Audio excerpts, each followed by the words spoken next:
పవన్ కళ్యాణ్ ఏం సంచలనం చేయబోతున్నారు, ఏం సంచలనం చెప్పబోతున్నారు? వాస్తవంగా అయితే విశాఖపట్నం ఇప్పుడు ఒక కీలకమైనటువంటి అంశమైంది. అది స్టీల్ ప్లాంట్. స్టీల్ ప్లాంట్కి సంబంధించి ఇదే పవన్ కళ్యాణ్ ఇంతకుముందు నిలదీయడం, ప్రశ్నించడం అనేకం జరిగిపోయింది. ఒకప్పుడు బీజేపీని ప్రశ్నించారు, ఆ తర్వాత వైసీపీని ప్రశ్నించారు, మేము అధికారంలోకి వస్తే దాన్ని కాపాడుతామన్నారు.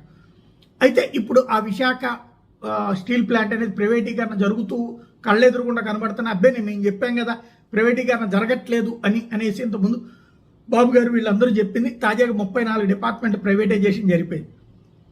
అయితే ఈ నెల 30వ తారీఖున విశాఖ వేదికగా జనసేన పార్టీ కార్యకర్తల విస్తృత స్థాయి సమావేశం జరగబోతుందట. అంటే దాదాపుగా పవన్ కళ్యాణ్ మంత్రి డిప్యూటీ సీఎం అయ్యాక తొలిసారిగా ఇంత భారీ సభ కార్యకర్తల కోసం జరుగుతుంది. 2 తెలుగు రాష్ట్రాల నుంచి 15,000 మందిని పిలిచారు.